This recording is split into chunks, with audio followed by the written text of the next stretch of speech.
मेहुल एक केस को सॉल्व कर रहा होता है कि तभी मेहुल को कुछ काम आता है और मेहुल बाहर चले जाता है और उस केस की फाइल को वहीं भूल जाता है। जब मेहुल वापस आके देखता है तो फाइल गायब हुई रहती है और वहाँ पर काफी सारे पैरों के निशान होते हैं, यानी कोई कार्यालय के अंदर आया और फाइल लेके चला गया। मेहुल को कार्यालय के 3 लोगों पे शक जाता है और मेहुल तीनों को पूछताछ के लिए बुला लेता है। सना बोलती है, सर मैं उस समय काम कर रही थी, मुझे कुछ नहीं पता। लीसा बोलती है, सर मैं बाहर चाय पीने गई थी और मैं सुबह से आपके कार्यालय में नहीं आई हूँ। रमेश बोलता है, सर मैं तो आपके कार्यालय में आया ही नहीं। तीनों की बातें सुनने के बाद मेहुल तुरंत समझ जाता है कि फाइल किसने चुराई है। क्या आप समझ पाए डिटेक्टिव आर्मी कि फाइल किसने चुराई होगी? सोचिए सोचिए। रमेश बोल रहा था कि वो कार्यालय के अंदर नहीं आया, तो उसके जूतों के निशान कार्यालय के अंदर कैसे आए? यानी वो झूठ बोल रहा है, उसी ने फाइल को चुराया है।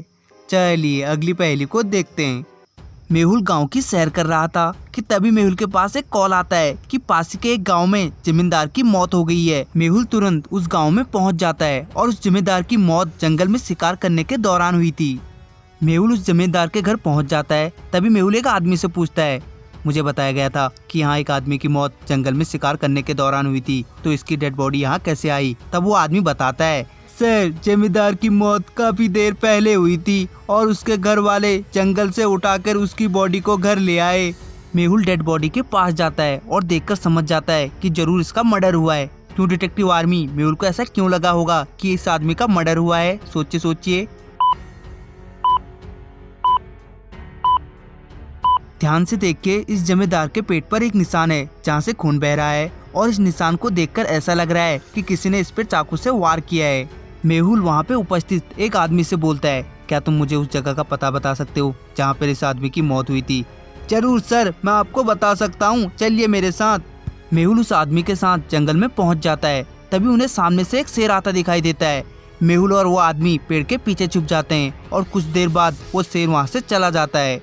मैं और आगे आपके साथ नहीं आ सकता, मुझे काफी डर लग रहा है, मैं वापस जा रहा हूँ। इतना कहते ही वो आदमी वहाँ से वापस चला जाता है। अब मेहुल जंगल में काफी अकेला था, लेकिन मेहुल हिम्मत करके जंगल में आगे बढ़ने लगता है।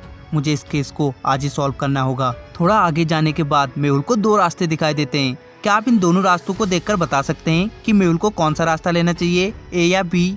सोचिए सोचिए।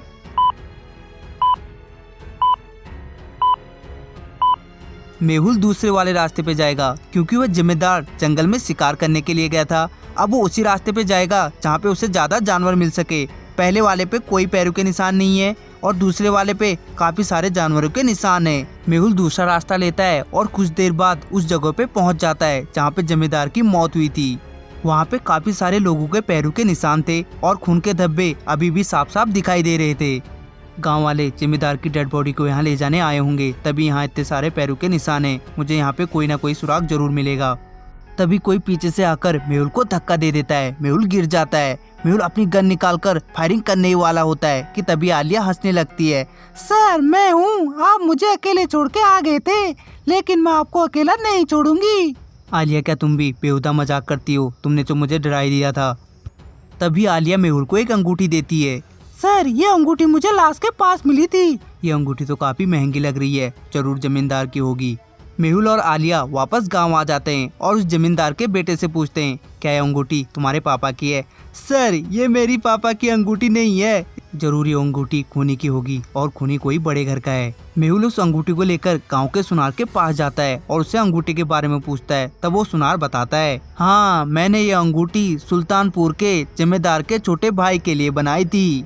वो सुल्तानपुर में है और उसकी अंगूठी यहाँ कैसे आई? मेहुल समझ जाता है और सुल्तानपुर जाकर उसे पकड़ लेता है। चलिए अगली पहेली को देखते हैं। डिटेक्टिव आर्मी, इस फोटो को ध्यान से देखिए और बताइए कि तीनों में से कौन एलियन है। जल्दी से सोचिए और अपना आंसर कमेंट करके बताइए।